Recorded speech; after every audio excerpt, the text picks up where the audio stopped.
Саламатсыздар ма? Саламатсыз ба, Бақытгүл?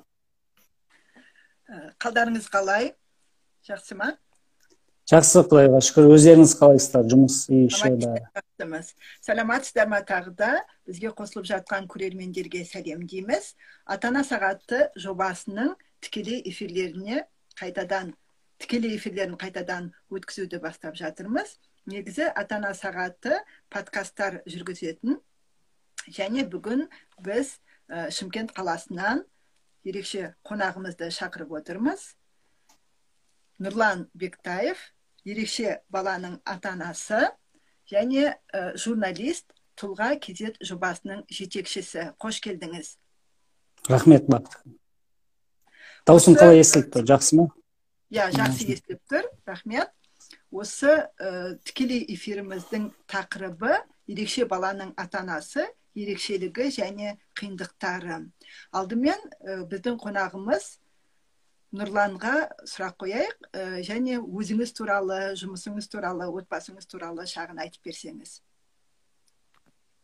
Біріншіден, осындай жобаның аясында тікелей эфирге қонақ ретінде шақырғаныңызға рахмет айтамыз.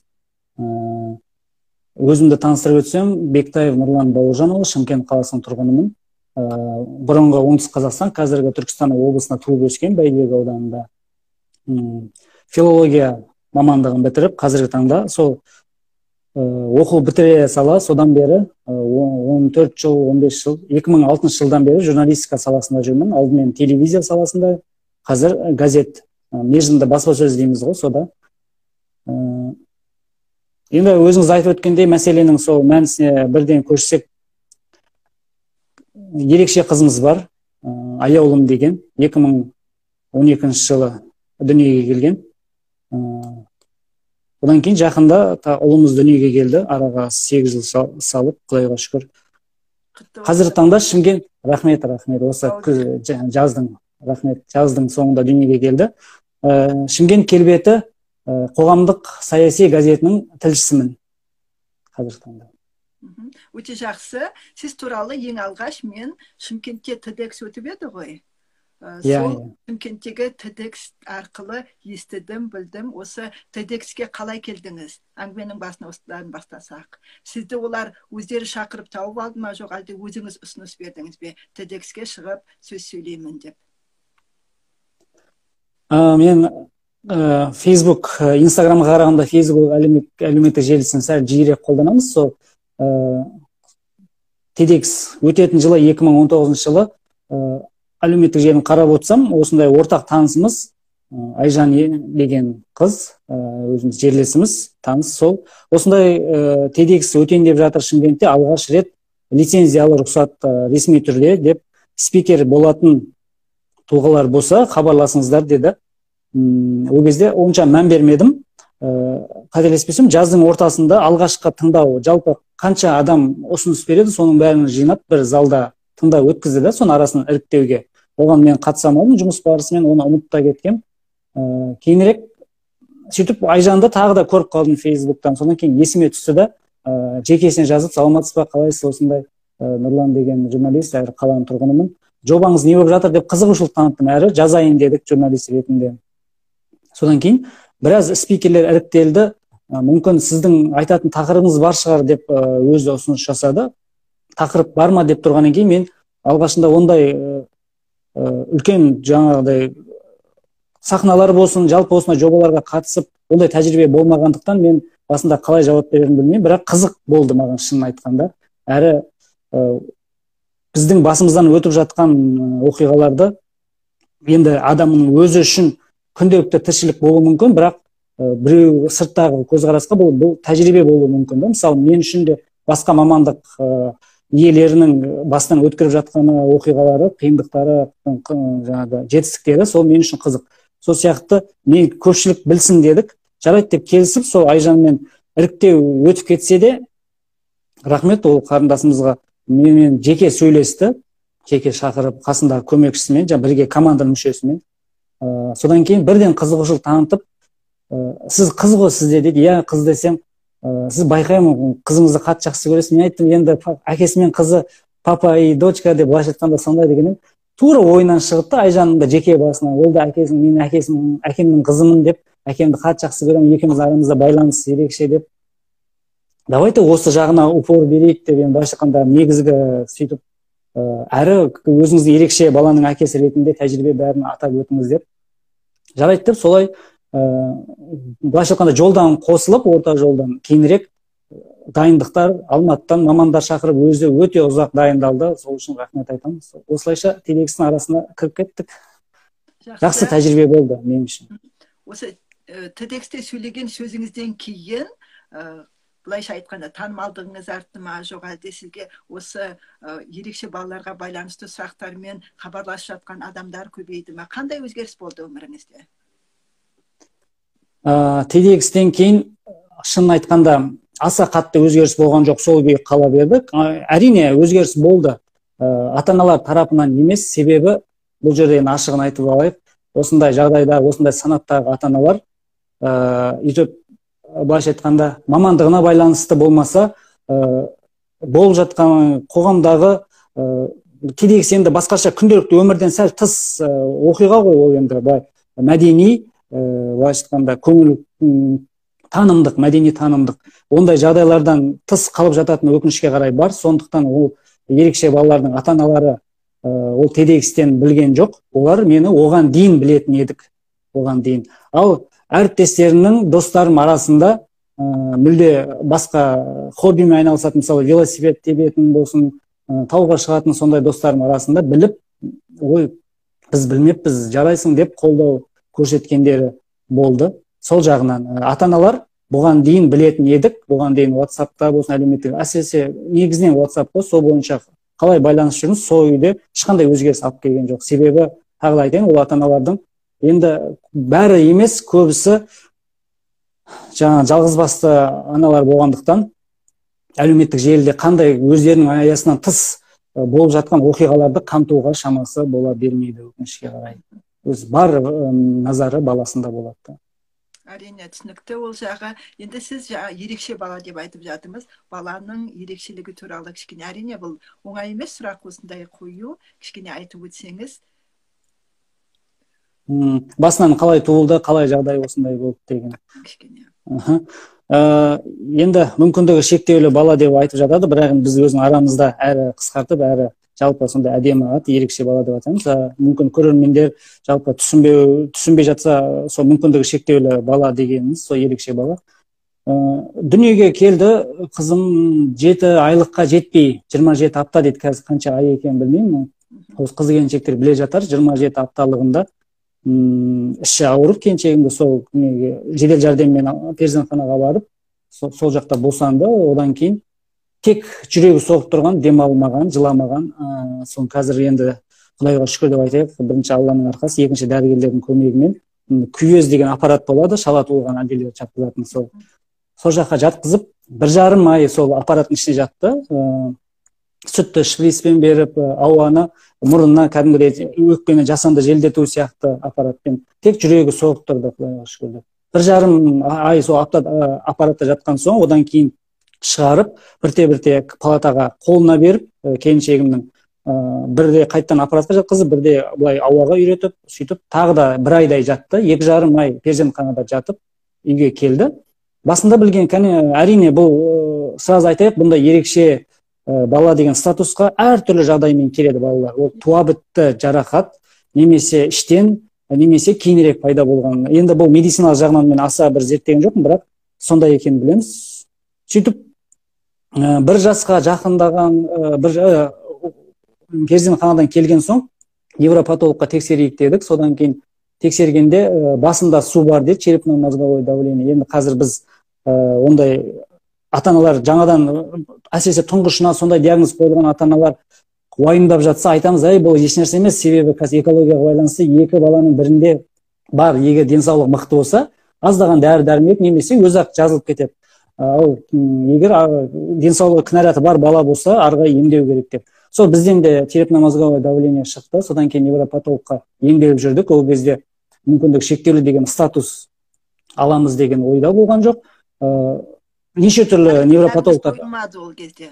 әлі диагноз қойылмады. Ең бірінші невропатолог, ақылы түрде невропатологтарға бардық, себебі кәдімгі мемлекеттік емханаға барғанда ол жақта адам көп, енді ешкімнің кінәсі емес, бірақ адам кезек көп, невропатологта әсіресе педиатр екеуінде тез қарап баланы, содан кейін өзіміз үшін, қазір енді ол кездер анық есімде жоқ, бірақ сол невропатологтың емінен күшті дәрілер қабылдап жүріп, кейін сол мемлекеттік емханадағы невропатологымыз, сіздер рәсімдесеңіздерші деді, былайша айтқанда, көңіліңізге келмесін, осындай мүмкіндігі шектеулі деп рәсімдеп, несін жәрдемақысын алмайсыздар ма, себебі қанша ақша шығарып платно емдеп жүрсіздер деп. Ол кезде, әрине, шок болды, бір-екі күн мойындамай жүріп, жоқ, ол менің балам, ондай емес, менің қызым деп. Сөйтіп, анам үлкен қолдау көрсетті, мені құшақтап, балам, ол сен ешқандай ода тұрған ештеңе жоқ, қызың үшін жұмсайсың, қосымша ақша саған қосымша ақша қажет болады деп. Мен жоқ, өзім емдеймін деп. Сөйтіп, үлкен невропатологтың ол кісіге рахмет, Жазира деген маманымыз, сол не істеу керек дегенде мынандай дәрігерлерден өтіп жүріп, сөйтіп медициналық комиссияға барып, сөйтіп балалардың церебральды сал ауруы дейді, орысша ДЦП, сол қойылды.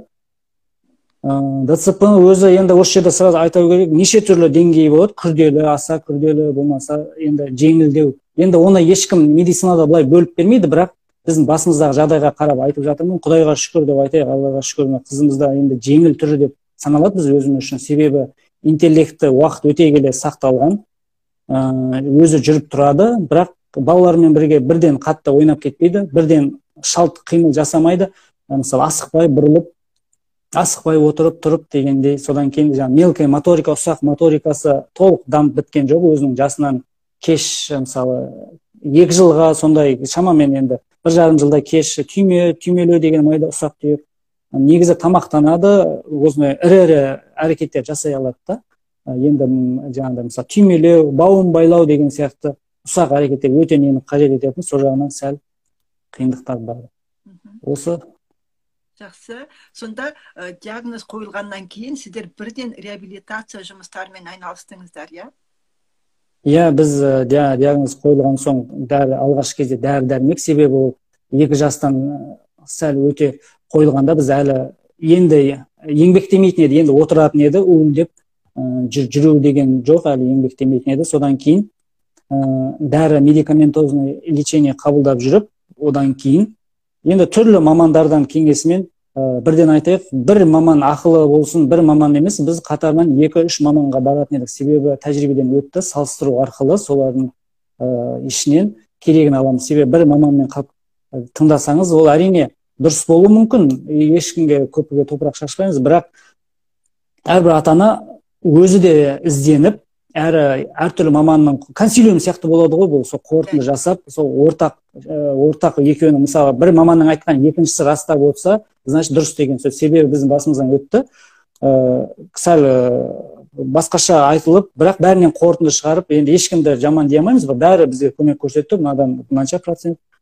Сөйтіп жүріп, ақылы түрде үйге келетін массаж ЛФК орысша лечебный физический комплекс дейді, соны массаждан бөлек соны қабылдап, сондай жасайтын маманды тауып, ол жас келіншек еді, оған да рахмет, алғашқы үйге келетін сол үйде жасап жүріп, еңбектейтіндей дәрежеге жеттік. Содан кейін тағы да одан күштісін жасау керек болды. Содан кейін келіншегім ауруханада кезекті жылына кемінде 2 рет жатып ем қабылдау керекпіз, неврологиялық. Солда жатқан кезде Шымкент қалалық балалар ауруханасы нөмірі 1, қазір Асар деген, шымкенттіктер білер, Асар деген шағын ауданда орналасқан. Оған дейін Ақназархан Попов көшесінде тұрды. Сол жерде барлық кешенді ем қабылдайды. ЛФК массажы, дәрі, сондай. Сол жерде массаж, ЛФК жасайтын апай, орыс тілді азаматша, қазақ, сол Назира Жұмабек қызы деген келіншегіме мысалы айтып, сендер мынаны ауруханадан 10 күннен шыққан соң үзіп қоймаңдар, ақылы болса да қабылдаңдар. Мен деп айтып жатқан жоқпын, басқа маманы тапса да, сендер білем ата-аналарды, мамашаларды шығасыңдар, онан кейін ұмытасыңдар, жарты жылдан кейін тағы бірақ еске аласыңдар деп қатты айтып отырып, сөйтіп келіншегім осыны ақылы қабылдайық деді. Басында енді жұмыс барысымен жүрдім бардым, деп тағы да уақыт өткізіп барып, бір күні келіншегім қоймай балаға алайық дегеннен кейін, мысалы қаржы жағынан қосымша ол кезде баға 2,5 мың теңге еді да, үйге келсе 3 мың теңге, Оны тапсаңыз жақсы маманды үйге баруына мүмкіндік болса жақсы, себебі ол бір өзінің кабинетінде, бір өзінің орталығына шақыруы мүмкін, әртүрлі нюанстар бар да.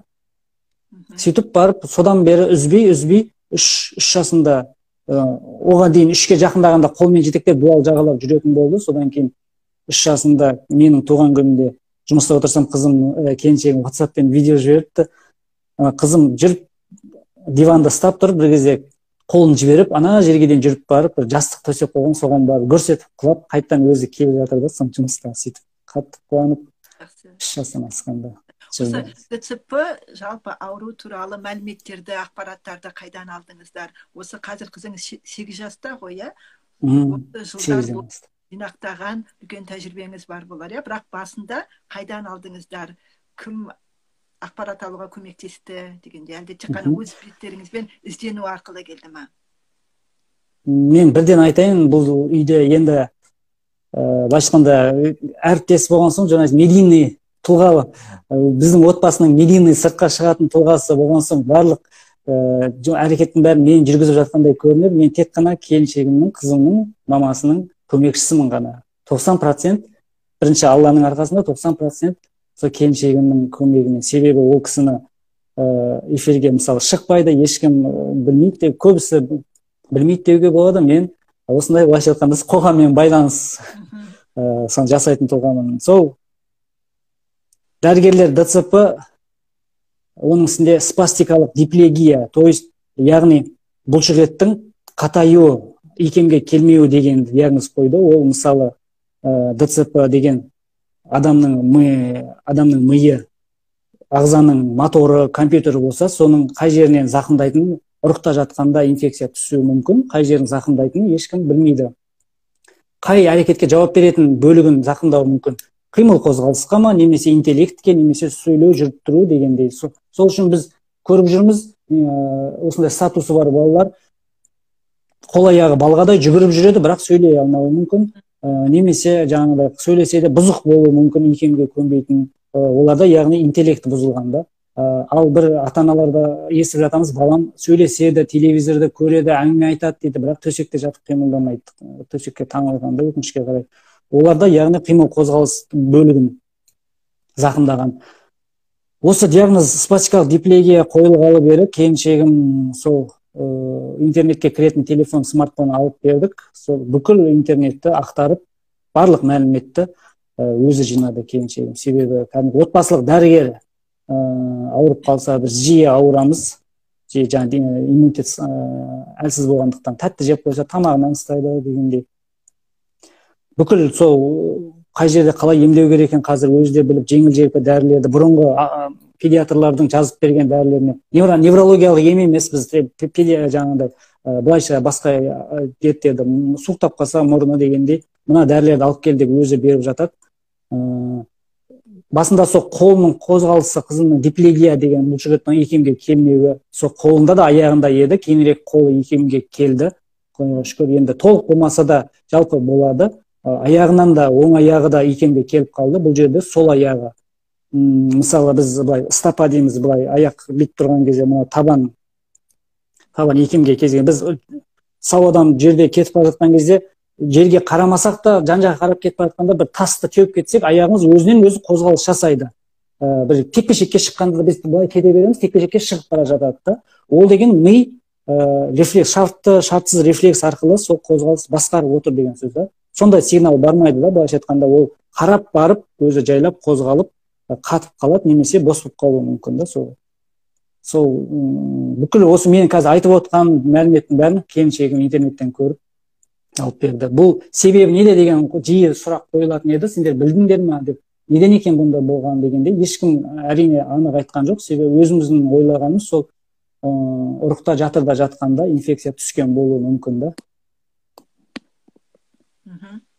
Түсінікті. Енді бұл жерде қызыңыз балабақшаға барды ғой, иә? Иә, біз балабақша баратын 3 жастан 4 жасқа дейін. Бірінші бір пәтер жалдап тұрғанда сол жерге жақын жерде бір балабақшаға барып көрдік, сөйлескен едік. Обал не керек, осы уақытқа жолымызда кездескен мамандардың, адамдардың барлығы жылы шырай танытып көмек қолын созуға тырысты. Ол кәдімгі мемлекеттік жекеменшік әріптестік аясында жұмыс істейтін балабақша еді. Жарайды, сіздің балаңызды спискіге қойып, былай неғылмай қойық, сіз балаңызды жарты күнге алып келе беріңіз, ақшасын мысалы 15 мың болса, соның 7,5 мың былай төлей беріңіз деп та бізге көмектесті. Біз ол жерге келіншегім барып, баланы тастап кете алмай қарап отырды. Бір аптадай болдық. Енді бізге шын айтқанда сәйкес келмеді, себебі балалар өте белсенді, жүгіріп жүріп ойнайды. Содан кейін ол кісілерге рахмет айтып, үйден сәл алысырақ бір сондай бізге жолымыз болды, сондай сәттілік келіп қалды. Бір кәсіпкер азаматша ақылды ойыншықтар деген дүкенін ашқан екен. Қазір біз ол кісіні сырттай танимыз. Өте үлкен желі, Қазақстан бойынша сондай желі болып кетті. Ол кезде жаңадан ашылған еді. Сол жерде сол кәсіпкер апайдың әпкесі педагог екен. Ол да сол жерде балаларды ақылы түрде қабылдап, кішкене шағын 3-4 баламен шағын бір балабақша, үйрету орталығы сияқты ең алғашқы барған сондай ақылы түрде, ешқандай кезексіз несіз барып, сол жерге келіншегім апарып, қоларбамен, коляскамен, кәдімгі балалар отыратын дөңгелегі бар, велосипед артында итеретін бар, сонымен апарып, қарап отырып, алып қайтатын еді 2 сағат. Сол жерде жүріс-тұрысы да, батут сияқты сырғанайтын, секіру, текпешекке шығу, санау, түсті ажырату, алғашқы нелерін үйренді. Одан кейін жаңағы Жазира деген педиатрымыз тағы да сол кісі кеңес беріп, ПМПК деген мекеме бар ғой, денсаулық сақтау басқармасына қарасты деді. Педагогикалық, психологиялық, медициналық комиссия дегенді. Сол комиссия баланы бөледі, қай жаққа бар, соған барыңыздар деді. Соң бардық, қажет құжаттары, анықтамалардың тізімін алып, барлығын жинап бардық. Содан кейін ол кісілер осындай арнайы 16 орталығы бар. Қызым өзі спецсадик деп, біз бір айтқаннан қағылған, сол спецсадикке барып, ол жерде топқа бөледі. Мысалы, құлақ есту жағынан болсын, барлығы ерекше бала деп айтамаймын, басқа да сәл кінәраты бар балалар болуы мүмкін, бірақ жүріс-тұрысынан, немесе сөйлеуінен, немесе естуінен деп сондай балаларды бөліп, сол балабақшада қателеспесем 2,5 жылдай мектеп, 3 жылдай болды. Сөйтіп мектепке баратын жылы 6-тан асқан кезде біз тәуекел ете алмай, тағы да 7-тен ассын деп, 1 жыл мектеп, ол балабақшаның басшылығына да рахмет, жасы ең үлкен болса да, сол тағы да балабақшада қалып, өте жақсы тәжірибе болды қызым үшін, себебі қанша дегенмен балабақша, егер бармаған күніміз, барған күнімізден көп болса да, бірақ ол жақтан көп деген нәрсе үйренді, апайлармен сөйлесіп, TEDx'те айтқан жағдайлары мысалы, орыс апайлармен сөйлесіп, орысшаны үйреніп. Балабақшада үйренген нәрселері туралы нақтырақ айтып кетсеңіз, не үйренді? Әріптерді ма, жазу сызуды ма, жоқ әлде? Иә, әріптерді болғанда толық жазатындай емес, алғашқы әріптерді көріп, содан кейін негізі бұл жерде біз 0-ші сыныпқа барған жоқпыз, сол балабақшадағы апайларын дайындағанымен енді қатты толық дайындалды дей алмаймыз, бірақ негізгі қоғаммен араласудың бізге пайдасы сол болды. Мектепке дайындықтан гөрі қоғаммен айналысу, өз сияқты балалармен көпшілікпен араласу, сол негізі. Апайлармен мысалы қызықты оқиғалар айтып келетін еді. Жалпы былай бірден бөліп айтатын дағды жоқ. Сол үйдегі дамып келе жатқан мамасының, анасының үйретіп келе жатқан дағдысын сол жақта жалғастырып, адаммен араласуды, апайлар тыңдауды, тамақтануды, көпшілік ортасында қалай ұстау болсын, түстерді ажырату, мультфильм көру, сондай негіздерін үйренді. Ал сабақ әріпті нақты жазып кету, санды санауды, оны енді 1-ші сыныптан мектептен үйрендік. Жаңа мультфильм көру дедіңіз, балаңызбен қандай мультфильмдер көресіздер? Қалай талқылайсыздар оны? Ең сүйікті мультфильм бірі Зверополис деген бір полицей қоян. Содан кейін холодное сердце дейміз ғой, қазақшасынан есіме түспей тұр, бір ақ шашты қыз туралы, сол екеуі. Мен үйде мультфильм өзінде өте жақсы көремін, көп жиналған мультфильмдер бар. Соны қызым 3 жас емес, 4-5 жасында көрген кезде ұзаққа шыдай алмайтын көруге. Жалпы көріп отырады да, кейін жүгіріп кететін, басқа нәрсеге алаңдап. Содан кейін мектепке барды, біраз үзіліс болып қалды, мультфильм көрмегелі 1 жыл, 2 жылдай. Енді 7 жастан асқандай әлі есімде, былтырлар бұрынғы көрген мультфильмдерін қайттан көрген кезде енді түсініп мағынасымен өте жаңа әсерге беріліп көретін болды. Бұрынғы сол кезде мен бір нәрсені анық түсіндім. Бұған дейінгі көргендері ұзақ жаңағыдай 1,5 сағаттық мультфильмге шыдамауы мүмкін. Себебі ол жерде мағына көретін, ол қысқа жаңағы теледидардан беретін қысқа мультфильмдерді көріп, жаңағыдай сериал соған қызығады әрекетіне, ал мағынамен көру кейін есі кірген соң басталады да. Сол біз бұрынғы көріп қойған мультфильмдер, мысалы 5 жасында 6 жасында қоямыз ба мынаны десең, жоқ маған керек жоқ дейтін, сол мультфильмдерден ұмытып кетті ғой. Мына мультфильм қоямыз ба десең, иә деп қайттан сол қойып, әсіресе Зверополисті қайта көре беруден қарсы емес. Қайталап әсерленіп, кинотеатрға барып мультфильм арнайы көрдік. Өте жақсы әсер алды. Мектепке бардыңыздар, иә? Мектепке бару туралы айтып беріңізші. Иә, бұл өте айта беріңіз, сұраңыз. Жалпы білім беретін мектепке бардыңыздар ғой, иә? Иә, бұл өте үлкен сондай біздің өміріміздегі қадам, қызымның өміріндегі. Себебі біз балабақшаға енді арнайы балабақшаға бардық, ол енді қажет болды, сол кездегі мәжбүрлік. Одан кейін біз мектепке моральды түрде өте дайындалдық. 6 жасынан асқанда, ол кезде естеріңізде болса, әсіресе Шымкент қаласында былтырға дейін бала қыркүйек басталған кезде 7 жасқа толмаған болса мектепке алмайтын. Біраз ата-ана 3 ай, 2 ай қалса да бере алмай сондай болды да. 7 жастан асып барып беріп жүрді да. Бізге де сол бір кедергісі сол болды. 7 жасқа толмай бермей қойып, ол кезде сондай тәртіпте бар еді. Қазір ғой ол 6 жастан асса беріп жатыр, бәрі қабылдап жатыр.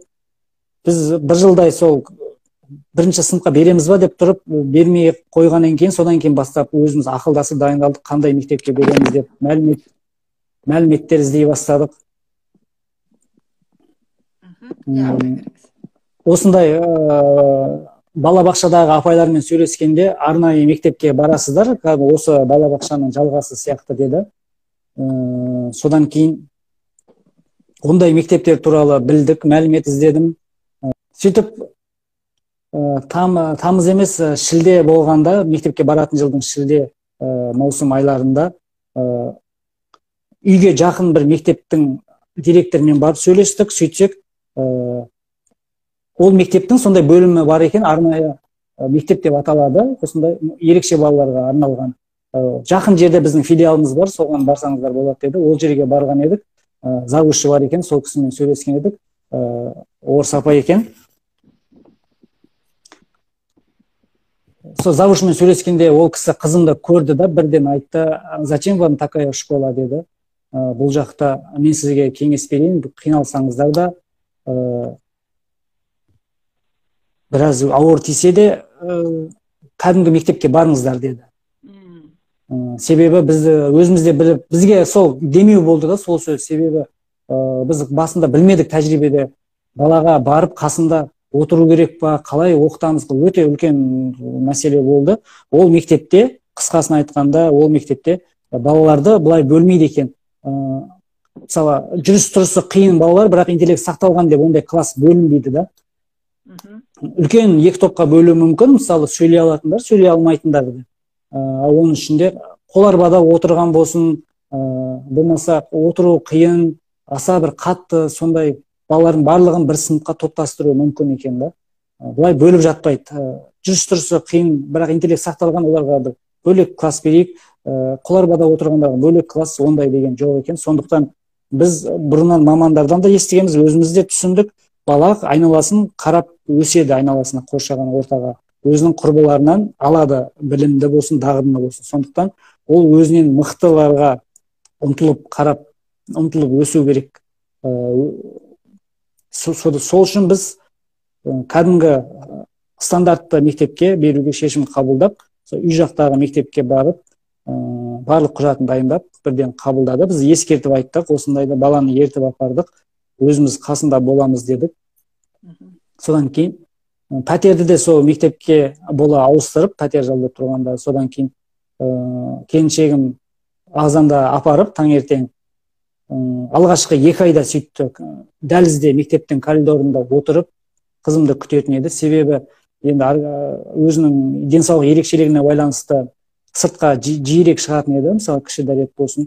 Ол мектептің дәретханасы аса бір жаңағыдай мықты жақсы емес, дені сау балаларға айырмашылығы жоқ. Ал біздің қызымыз үшін қиындау болған соң келіншегім сол 2 ай бойы сол күніге азанда барып сол жерде отырып, қызым апайына рахмет, далаға шығып келейінші деп сыртқа шығуына рұқсат беріп, мысалы балалар тұра тұрыңдар, қазір қоңырау болады деп айтуы мүмкін ғой мұғалім, сол кезде шыдай тұр пәленше самат деп, мысалы ондай емес, рұқсат беріп, қызым далаға шығатын болса келіншегім есіктің алдынан күтіп алып, дәретханаға апарып қайтадан кіргізіп жіберіп сөйтіп жүрді.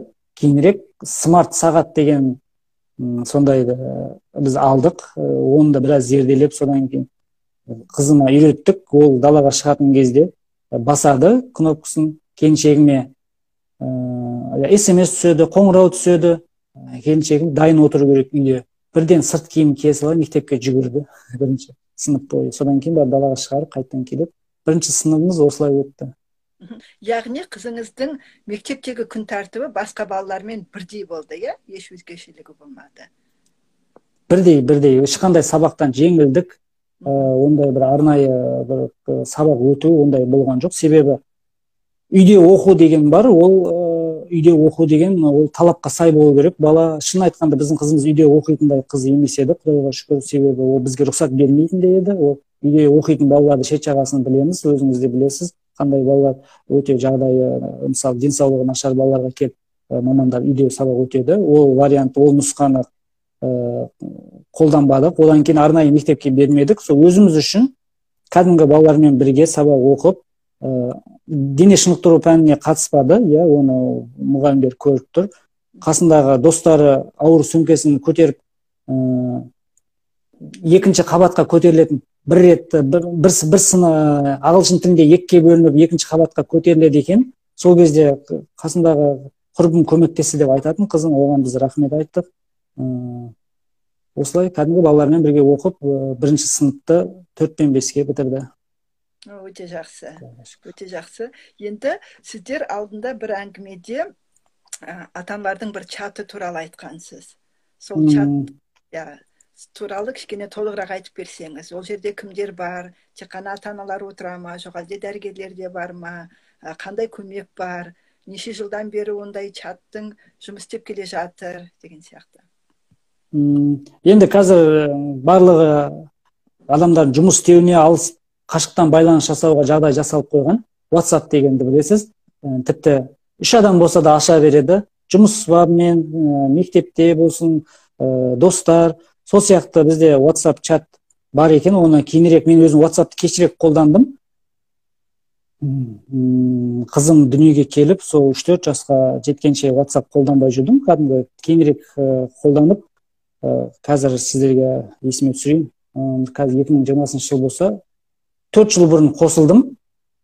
Мен қызымызға арнайы Сабес деген ұйым болады ғой, сол әкімдікке қарайтын әлеуметтік бағдарламалар, сол жақтан аяқ киім алатын едік, ортопедиялық. Сол аяқ киім алып тұрған кезде бір жас келіншекпен сөйлесіп қалдық. Кезекте тұрып, қалайсыздар, сізде аяқ киім киесіз бе? Иә деп. Сіздер сразу айтты, осындай ата-аналардың WhatsApp-ында барсыз ба? Шымкентте жоқ дегеннен, онда нөміріңізді жазып алайын, админге айтайын деп қосайын деді. Ол кезде WhatsApp-ты мен енді қолданып жүрген, 2015-16. Содан кейін бір күні қосты, қарасам, шымкенттік топ екен. Кейінірек ол топ тарап кетті. Солай басталды, ешкімді арнайы іздеп, ондай емес, бір-бірін тауып ата-аналар қосыла береді. Қазір 11 чатта мүшемін, сон 5-еуінде админ, енді сәл мақтаныш ретінде ер азамат болған соң, оның үстіне жаңағыда журналист болған соң, қате ақпараттарды теріске шығарып, жоқ, бұл бұлай емес, бұған сенбеңіздер, мен дұрысы мынау деп айтып, болмаса екі ата-ана бір-бірімен сөзге келіп қалған кезде, жоқ, сіздер үйтіп тыныш сабырға келіңіздер деп сөйтіп жүргеннен ба, бір күні бір админ байқап, мен қолым тие бермейді, сізді нам нужна мужская рука деп админ қылып қойды, солай жалғасып кетіп. Қазір 11 чаттамыз. Ол республикалық дегенде аталады, себебі енді Қазақстанның барлық қаласынан, барлық өңірінен бар.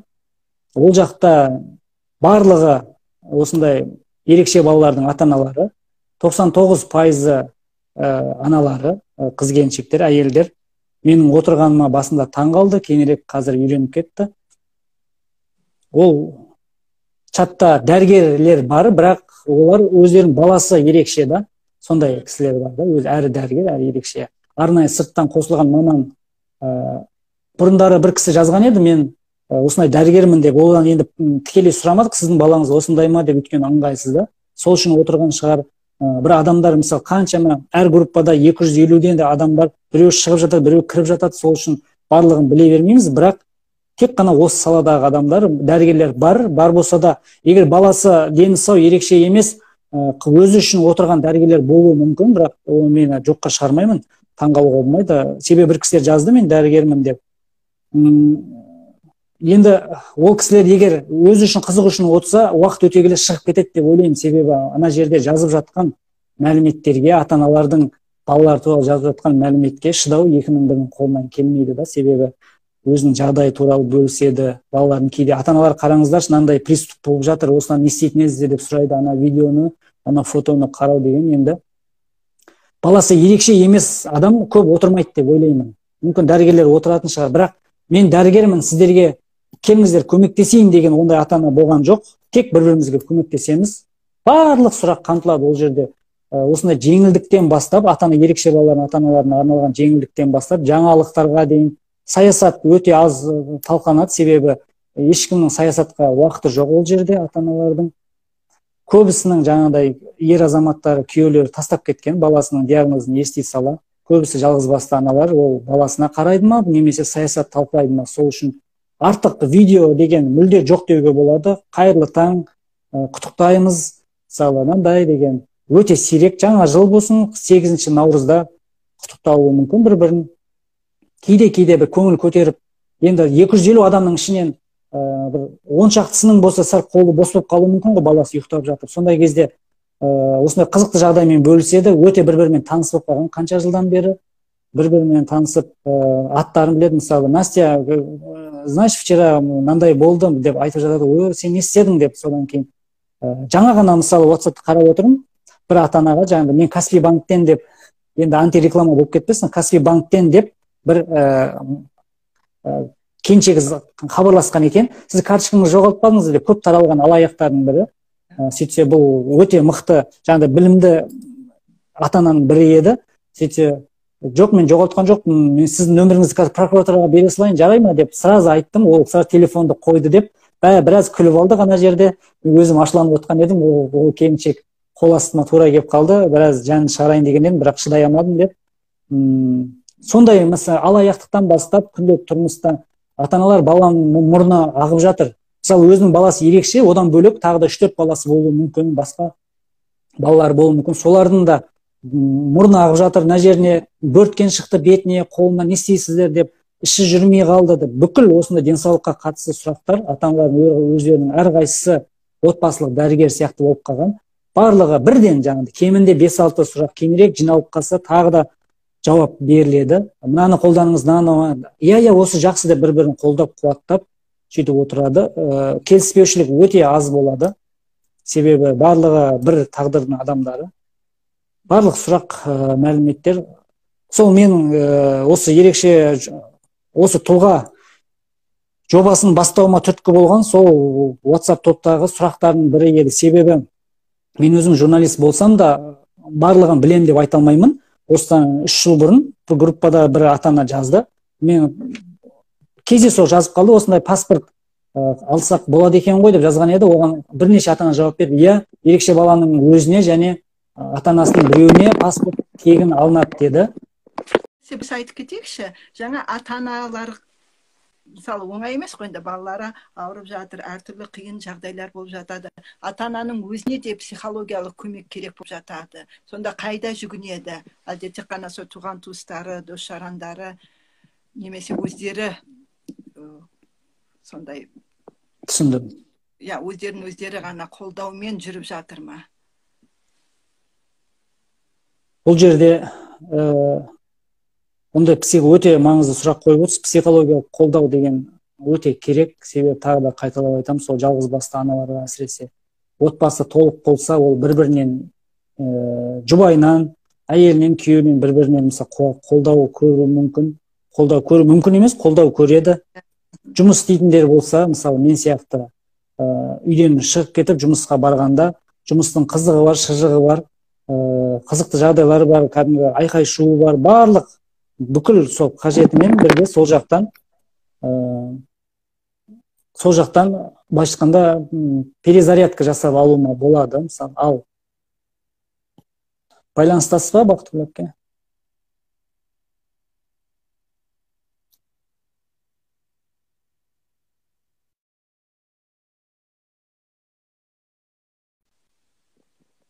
Söyle berіңіз. Жарайды. Иә. Жұмыста істейтін адамдарға қолдау емес, психологиялық зарядка алу, сырттан перезарядка дейді ғой.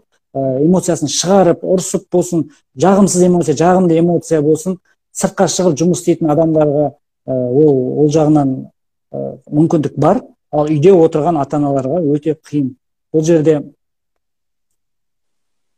ондай психологиялық қолдау алып отырған арнайы мемлекет тарапынан болмаса мынандай деген өте сирек естідім. Тіпті ондай жазғанда жоқ ешкім осындай сирек. Тек қана бір-бірінен группаға жазғанда балам мысалы жаңағыдай қайталанатын жағдай, балам ауырып жатыр, не істесем болады дегенде оған бірден кеңесін береді да, содан кейін артынша міндетті түрде жазылып кетіңіздер, ауырмаңыздар, шипасын берсін деп орысша қазақша тілек айтады. Содан балаларымыз ауырмасыншы деп бір-біріне қолдап сол жақтан алады деп ойлаймын.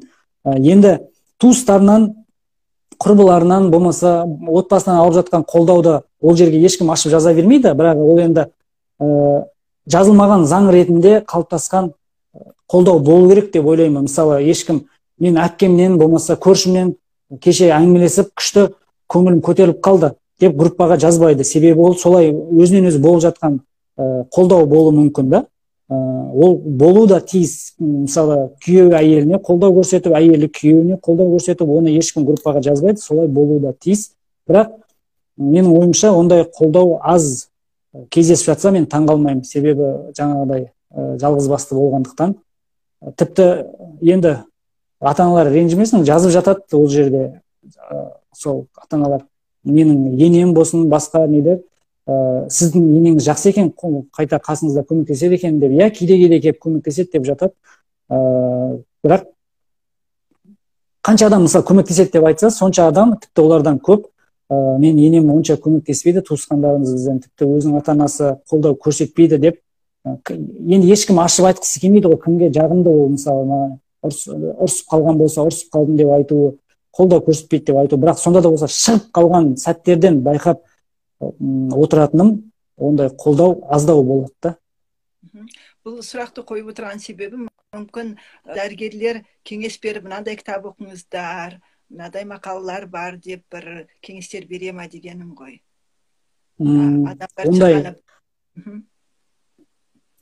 Ондай кеңес бізге нақты айтып айтылған жоқ. Мен дәрігерлер олай айтады, көп айтады деп ойламаймын. Себебі олардың өзінің күнделікті алдына қанша адам келіп жатады, пациент. Мемлекеттік емханаларда дәрігерлердің жағдайын беске білеміз. Себебі неше түрлі ата-аналар барады, бара сала кезексіз кіріп кетуге айқай-шу, күнде стресс, күйзеліс. Бір-бірімен жақсы танысып кетсе ғана былайша айтуы мүмкін, бірақ кітап оқыңыздар деген кеңес ондай естімедік біз өзіміз, жеке өзіміз айтайық. Кейінірек, мысалы, келіншегім қазір 8,5 жыл болды, 8,5 қызыма, 8,5 жылдан бері үйде отырған, соның 4-ші емес, 5-6 жасында барып өз-өзін қолға ала бастады келіншегім. Себебі өзі ең бірінші адам өз-өзін ұмтылып алға сүйремесе, сырттан қолдау өте қиын. Менің өзім қанша қолдау көрсетіп жүрген өзім келіншегімнің өз-өзін қуаттандыратындай күш бере алмаймын, оны мойындау керек та.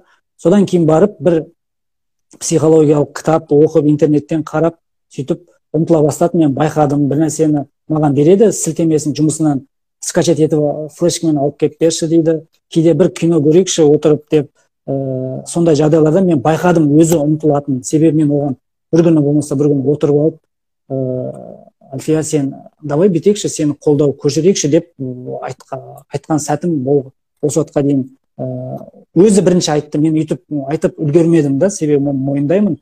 Себебі мен де өзімше отбасына асырау, жұмыс мәселесі, отбасындағы мүмкін істеуі мүмкін нәрсенің барлығын істеп жүрміз сырттағы. Мысалы азық түлік алып келу, басқа қызымның мәселесі, келіншегім үйде отырып барлығын істейді. Одан басқасын мен атқарып жүргендіктен менің өзіме де өйтіп біреуге қолдау көрсету өте қиындау, былайша айтқанда. Бір-бірімізге ғана қолдау көрсетеміз да. Соның өзінде келіншегім өзі бастап ұмтылып, бір жақсы нәрселер, бір курсқа көп қатыспады, бір курс қана, осыны жеңіл, осыны ата-аналарға арналған жабық сондай курсқа ақылы түрде ақша шығарып, ақылдасып, осыған қатысайын, қалай қарайсың деді. Әрине дедім. Содан кейін қатысып, сөйтіп өзі ұмтылмаса, ұзын сөздің қысқа түйіні, сырттан көмек өте аз болады.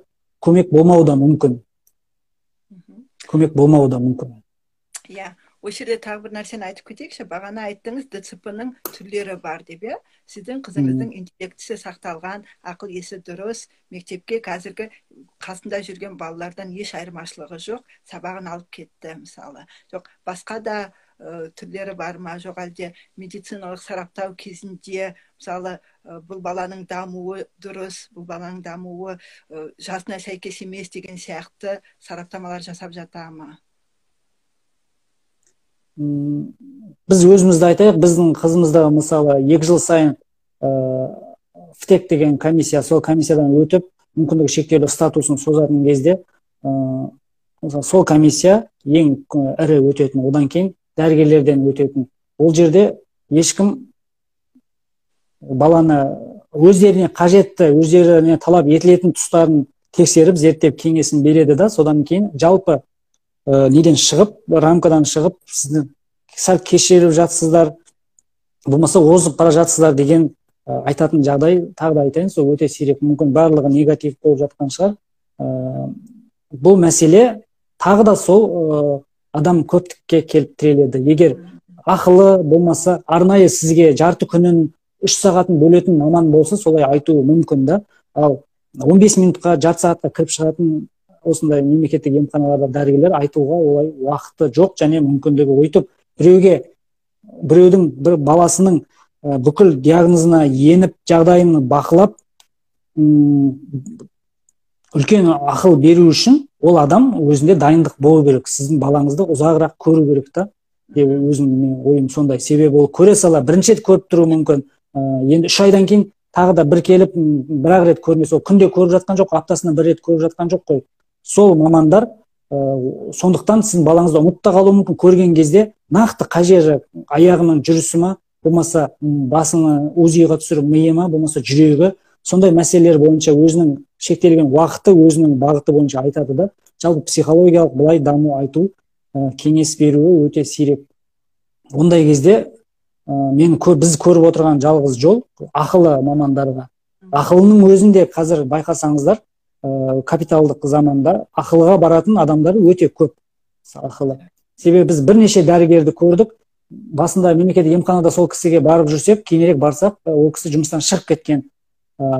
Кейін кездейсоқ басқа бір медициналық орталыққа барсақ, ақылы сол дәрігер сол жерде отыр. Яғни ол біліктілігі артып, тәжірибесі өскен соң, оларда нарық заманы, неге мен осы білімімді одан әрі дамытып, тағы да ақылы жемісін жемеске деп ойлайтын шығар мүмкін.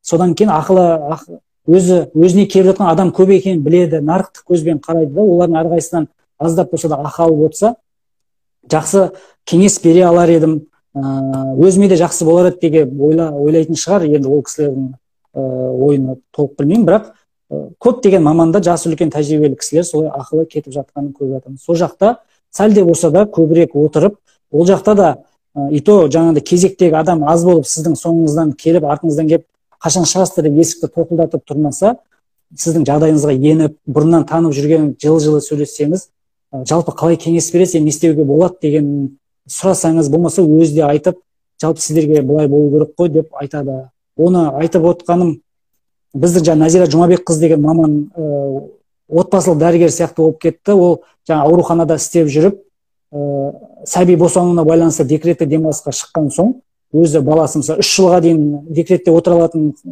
уақыты бар ғой, соның ішінде баласы 1 жастан ба, 1 жастан асқан соң, 1,5 жастан қалған уақытын өз-өзіне арнап, осындай көлігімен жүріп, өздерінен көмек сұраған балаларға массаж ЛФК істеп жүрді, үйді аралап ақылы түрде. Содан кейін центр ашты, орталық. Енді көлікпен жүріп үйіне барса, ал центрге келсе, ата-аналар балаларын алып, бірден сол жерде көп адамды қамти алады деп. Сол кісі бізге көптеген кеңестер берді. Бағана ақылы маманнан кеңес алған дұрыс деп отқан, сол себебі сәлде осы уақыты болады. Біз бүгін ерекше балалардың ерекше ата-аналары туралы сөйлесіп жатырмыз. Енді бағана тоқтаған жерімізден емес, басқа бір сұрақтан бастай берейік. Сіздер қызыңыз биыл 2-ші сыныпқа барып жатыр, иә? Иә. 2-ші сыныпқа барып жатсыздар, бірақ қазір қашықтан оқыту мектепте. Осы қашықтан оқыту қалай болып жатыр? Қандай жақсы жағы бар, қандай қиындықтар туындап жатыр? Иә, бүкіл дүниежүзінде пандемия жарияланып, сіздің дауысыңыз естілмей жатыр, Нұрлан. 1-2-1. Естілмейді. Естіледі, естілгенде.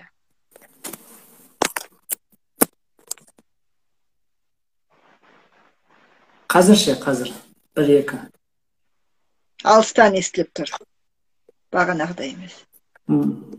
Наушник істемей қалды деймін. Қазір естіліп тұр ма? Бақытгүл? Жоқ, естілмей тұр. 1-2. Естіліп тұр ма? Естіліп тұр, бірақ өте алыстан естіліп тұр. Сөйлеп көріңізші. Енді міне. 1-2. Иә, естіліп тұр.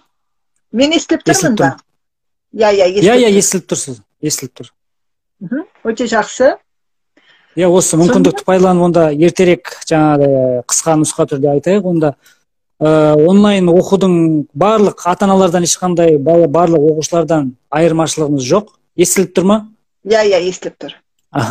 Ешқандай айырмашылығы жоқ. Ол сол барлық бүкіл еліміз бойынша көріп жатқан қиыншылықтар, артықшылықтар, кемшіліктер сол біздің де басымызда бар. Енді жеке мәселе, жақында ғана келіншегім босанды дедік, сол 3 айлық нәрестемен мазасызданып біраз сол нәрестеге қарап қызымның оқуына уақытты аз бөлуге мәжбүр болып жатыр да. Көбінесе ұйықтап қалған кезде бар, мүмкін кештетіп барып сабағын оқытуға тырысамыз. Мен жұмыстан келген соң барып па, бірақ көктемдегі жүкті кезінде 4-ші тоқсанда, 1-ші сыныптың 4-ші тоқсаны онлайн оқығанда ең кәдімгідей мақтанып айта аламын, белсенді ата-ана, белсенді оқушы болды мен қызым. Жаңағыдай бірінші тапсырманы бірінші орындап, айтылған нәрсе бойынша мына чатқа десе мына чатқа, былай десе былай, сол барлығын орындап кәдімгідей атсалысты. Енді мынау сәби күтіміне байланысты аздап сәл өзіміздің жеке қиындықтар болып жатыр. Әйтпесе кәдімгі онлайн оқудың қандай жетістіктері бар, ол бізге де жақсы. Мысалы, баланы мектепке жібермей үйде қараған жақсы дегендей. Қандай қиындықтар болса, ол да біздің басымызда бар. Мысалы, байланыстың болмауы, сабақтың толық қамти алмай жатқанымыз, соның барлығы біздің басымызда. Стандартты жағдай. Жақсы, түсінікті. Қызыңызға қалай, қашықтан оққан ұнап жатыр ма? Интернетпен оққан. Ол мектепке барғысы келеді. Әрине, жаңа біз пәтер алып, қаланың басқа ауданына көштік. Сол жаңа сыныптастарын әлі көрген жоқ. Мектепке барғысы келеді. Жүріп ойнағысы келеді, сыртқа шыққысы келеді. Бірақ осы қанша 8 жылдан бері үйде отырып, көбінесе далаға шықпай, қимылы аз болып, сол жағына үйреніп қалғандықтан қатты мазалап жатқан жоқ. Мысалы, мен далаға бет алды мазалай бермейді. Мен шығарда шығар, болмаса мен мына жаққа барайын деп бет алды мазалай бермейді. Барлық жағдайды түсінеді қызым. Жақсы. Бағанадан бері біз отбасындағы ананың да, әкенің де рөлін айтып жатырмыз, бірақ әкенің рөліне көбірек тоқтап, өз ойыңызды айтып өтсеңіз. Әкенің рөлі, бұл мәселені айтар едім, айтпас едім, кәдімгідей қалыптасқан жағдай болу керек деп ойлаймын. Ер азаматтың отбасына қамқорлық жасауы, барлық қиындықты, қуанышты бірге бөлісуі. Мен бұл туралы мүлде ойламаппын. Бір бір артықтау десем, қалай айтсам болады, сондай бір нәрсе істеп жүрмін, ерекше деп, ондай мүлде ойламаппын. Тек жаңағы айтқандай WhatsApp чатқа қосылып, ата-аналар таңғалып, осындай, мына бір қызық болды, мына бір мамаша жауап берді ғой мына кісі дегенде, жоқ бұл папаша деп күлдім да, содан кейін барлығы күліп, қалай сіз қалай отырсыз бұл жақта дейді. Мен отыруға болмай ма дедім. Жоқ, мамасы отырады ғой деп. Енді ол кісі қызыма қарайды, мен оны сәлде болса былайша айтқанда WhatsApp чатта қарап отыру, ол да бір өзінше шаруа ғой, қолды байлайды ғой, ол 10 шақты WhatsApp чатта отыру деген. Содан босатып, ол мүмкін, ол қиындық емес, ол шаруаны өзім алайын дедім, көмегім сол болсын, барлық көмегімді беріп жатырмын десем, таңғалып, ой күшті әкесіз деп. Сол кезде барып мен біздің қоғамда осындай әкенің ерекше балаға қамқорлық жасауы болсын, жалпы бүйтіп сәл тыс әрекет жасауы қоғамда бір ерлік деп қабылданатындай жағдайда екенін көріп, біраз көңілім түсті. Себебі бұл жағдай әр әкенің өзінің баласына, отбасына, мүмкіндігінше айналасына, көрші, туыс, әріптес барлығына көмек көрсетіп жүруі әр ер азаматтың. Ол қалыптасқан жағдай болуы тиіс, жазылмаған заң. Бұл кәдімгідей сондай жағдай болу керек та. Бізде қазір өкінішке қарай әкелер отбасын не только ерекше бала, кәдімгі әшең дені сау 3-4 баламен тастап кетіп жатқан әкелерді көріп, біздің қоғам басқаша, әкенің орны уже өзгеріп жатыр. Осындай кәдімгі әдетке, кәдімгі қалыпқа сай жағдай істеп жүрген әкелерді ерекше басқаша қабылдап жатыр да, ерлік көрсеткен құсап. Ал бұл деген кәдімгі жазылмаған заң болу керек. Отбасының қамқорлығы, қиындығын барлығын бірге бөлісіп қамқор болу керек ер азамат. Әрине айтқаныңыз дұрыс. Енді мысалы сіздің балаңыз сияқты ерекше балаларға арналған орталықтар бар ма? Шымкентте жағдай қалай бұл жағынан? Бұл өзекті мәселенің бірі, басқа біздің отбасында. Себебі ДЦП диагнозы жаңағыдай дәрігерлер былай нақты медицинада болсын былай бөлмесе де, ата-аналар болсын, жалпы дәрігерлердің арасында, өзіміз арамызда шартты түрде былай бөлінеді да. Ауыр жағдай, орташа және жеңілдеу деп бағана айтып өткенде. Сол мысалы бала үйде төсек таңылған, арбада отыратын болса, енді ол кезде басқа жағдай. Ал егер біздің жағдайдай ДЦП диагнозы бар, жүріс-тұрысында аздап қиындықтар бар, бірақ өзі жүре алатындай орташа жай, өзі жүріп, өзі қимылдай алады, ойнақысы келеді. Осы біздің қызымыз сияқты дәрежедегі балалар біздің елімізде қанша екенін білмеймін, себебі оны ешкім бөліп нақты статистика көрсетпейді, тек қана ДЦП ерекше бала деп сол статистиканың ішіне кіріп кетеді. Сондықтан қанша бала екен, бұндай жеңілдеу дәрежеде екенін білмеймін, бірақ өзімнің қызымның тұрғысынан айтатын болсам, бізге арналған сондай бір орталық керек сияқты да. Себебі туысқандарымен сирек, енді жиі көрісіп жүрген жоқпыз, сирек, кәдімгі стандартты жағдай болсын, басқа жерлерге шығу, оның бәрі өте аз. Себебі қызымның жүріс-тұрысына, ыңғайсыздыққа байланысты, тем более пандемияға байланысты ешқайда шығып жатқан жоқпыз. Сол кезде аулаға шығып көршінің қыздарымен ойнайын десе, ілесіп кете алмайды. Ол қыздар өзімен қатар, мысалы, өзіне кішкентай болсын, 6 жасар, 7 жасар қыздар жүгіріп жүріп, зыр жүгіріп, темірден асып түсіп, тез бір орында тұрмайды. Ал қызым темірден асып түсіп, мысалы, қоршаудың астынан өтіп, ондай емес, жай баппен құрғақ жерде құлап қалмай ойнау керек та. Бір-екі рет шығып, сөйтіп сөйлескен кезде, келіңдер ойнаймыз деген кезде жақсы қабылдайды қызымды, себебі өзі де жаңағыдай адамға ашық, жақсы сөйлесіп кетеді. Бірақ біраз отырғаннан кейін ол қыздар жүгіріп, біз басқаша ойын ойнаймыз, біз тикток ойнаймыз, немесе біз қоласпашақ деп жүгіріп кетеді да.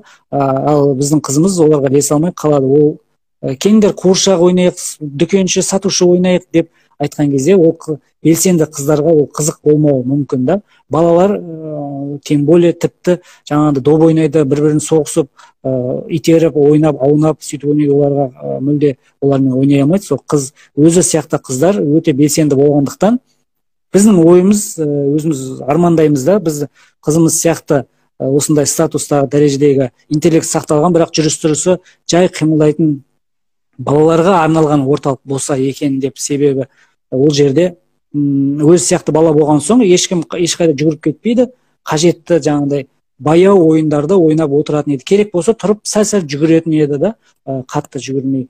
Дәл ондай орталықты біз Шымкенттен кездестірмедік. Жалпы ерекше балаларға арналған орталықтар бар, әрине.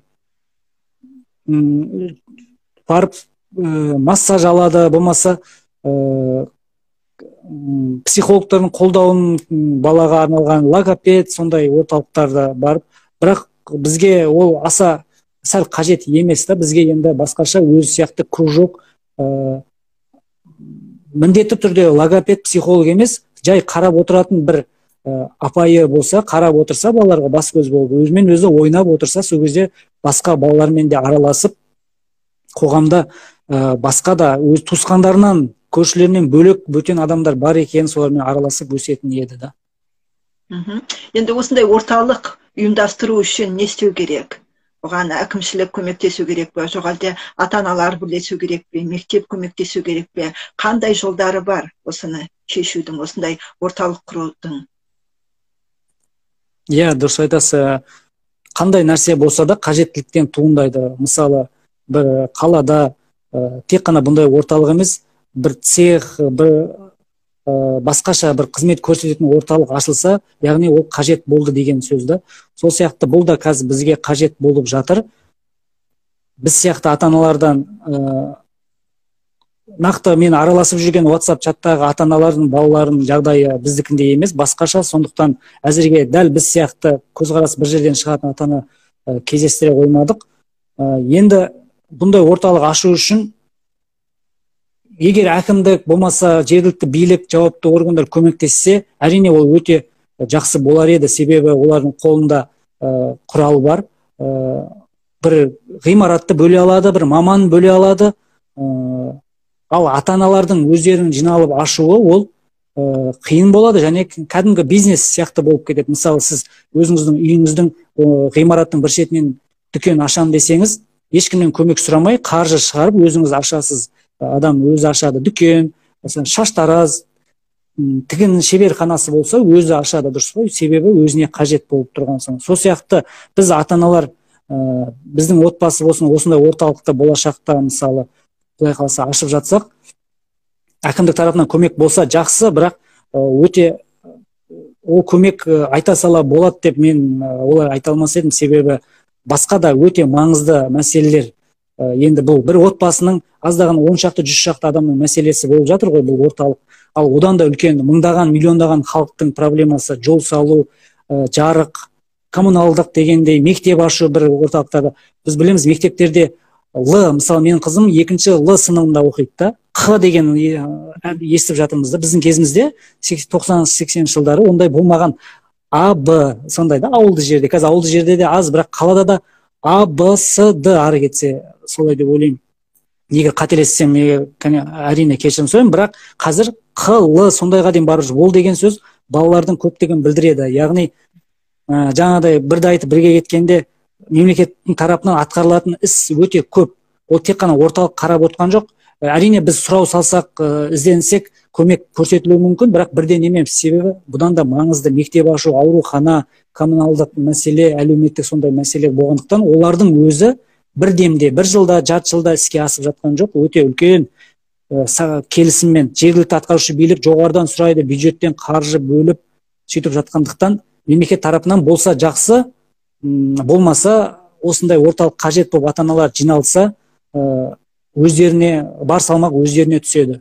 Бірінші қиындық бұл жерде біз сияқты көзқарасы, қажеттілігі тура біздікінде ата-аналар табу керек болып тұр да.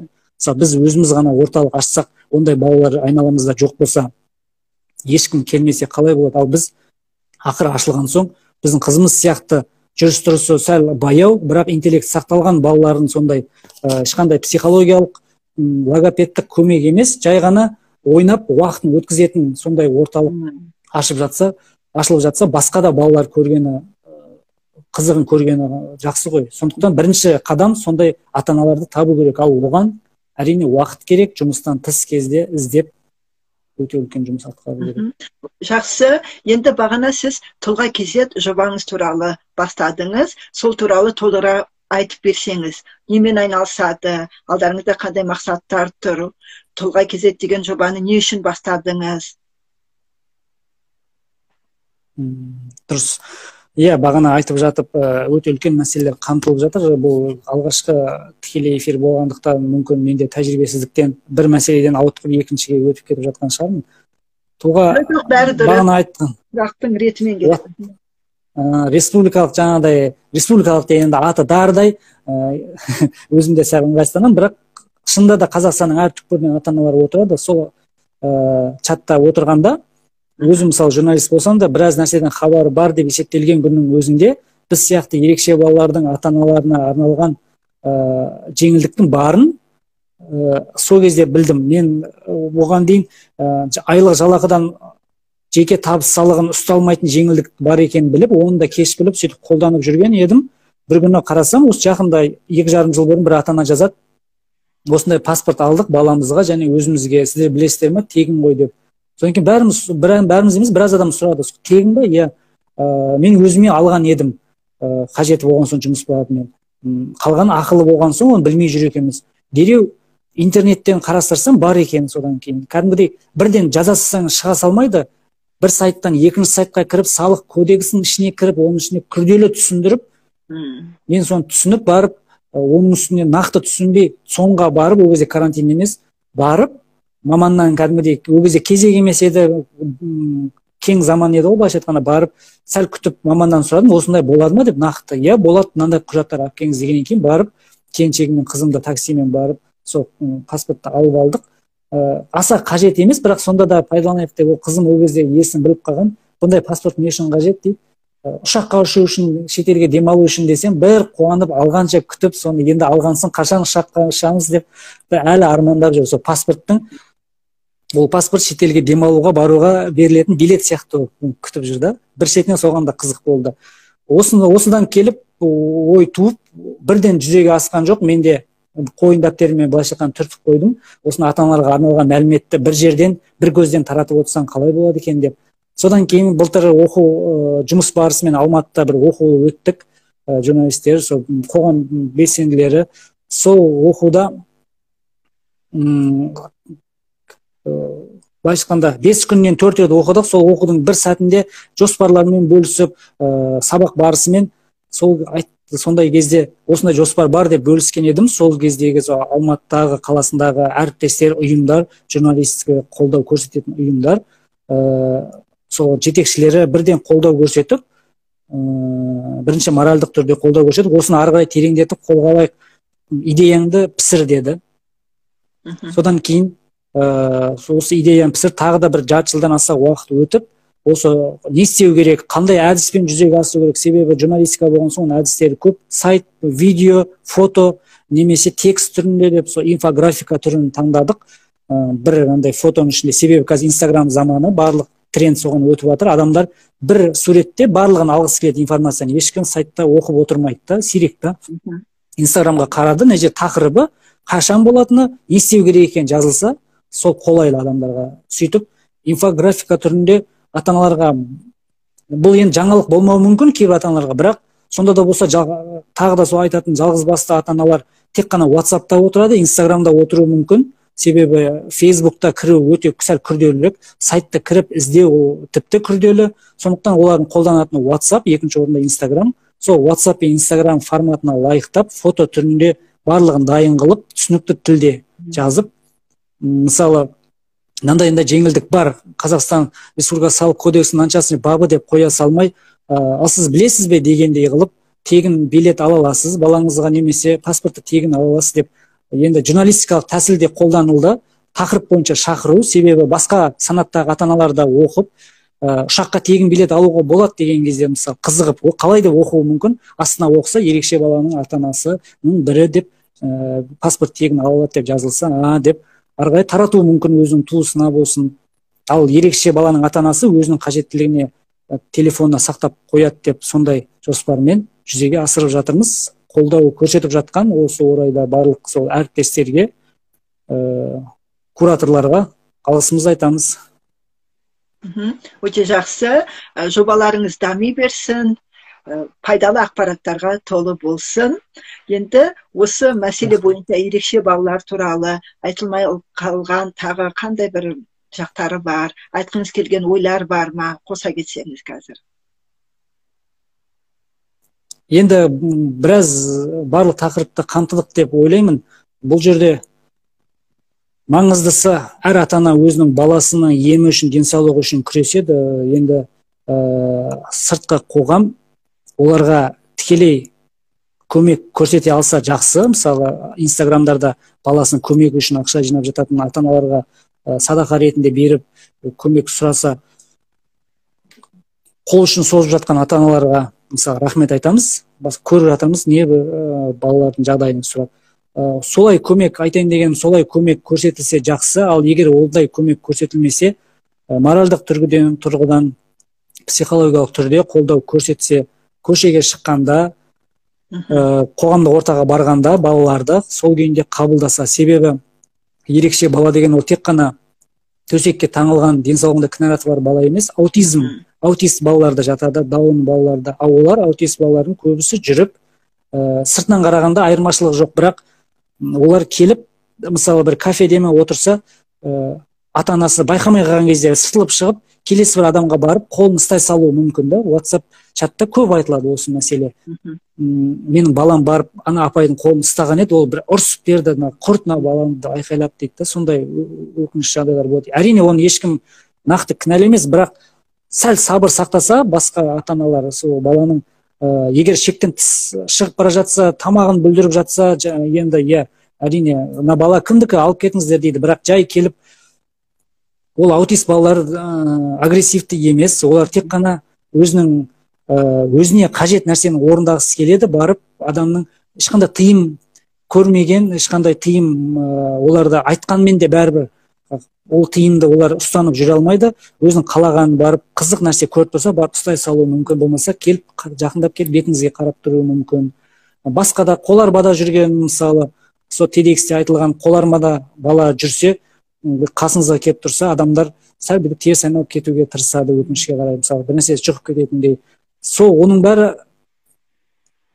психологиялық қолдау деп моральдық түрде да, ешқандай қабылдаса, бұлар да ерекше балалар да сіздер сияқты қоғамның мүшесі, олардың да барлық нәрсеге құқығы бар, сол түрде қабылдап, нақты материалдық көмек көрсетілмесе де, осындай жатсынбаса, теріс айналмаса, содан кейін ол балаларды өсіріп отырған ата-аналарға, әсіресе аналарына қолдау болса, бұл жерде енді мемлекеттің, болмаса жергілікті атқарушы биліктің көмегінсіз нәрсе істеу өте қиын.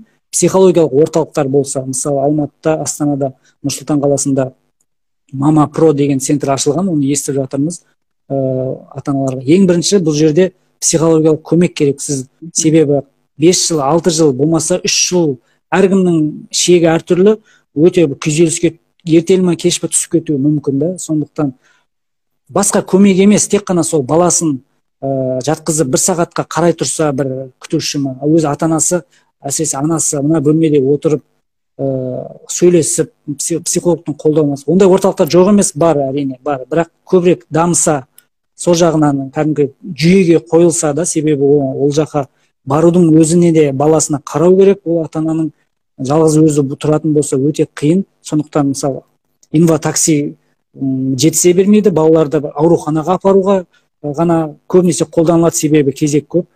Жағдай жасалса да, ешқандай кедергісіз, алдын ала жазылусыз, өзі қалаған кезде аптаның бір күнінде бөліп, баласымен бірге сондай орталықтарға бара алса. Себебі қазір ондай орталықтар аз, оларға барудың өзі енді кезек болғанда жағдай бола бермейді, баласын тастайтын, жолға шығатын, көтеріп жүру керек баласын, мысалы, салмағы ауыр, бірақ арбаға таңылған, оның баласымен бірге барғысы келеді, қарай қасына қалдырып кететін ешкім жоқ.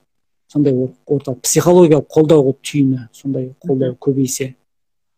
Дұрыс айтасыз, қоғамның қолдауы, адамдардың мейірімі және жақсы көзқарасы өте маңызды әрине. Сондықтан біз жалпы қоғамның мүшелері, адамдар қоршап отырған бір-біріне мейірімді болып, бір-біріне барынша көмек көрсетіп, жақсылық жасаудан аянбау керек.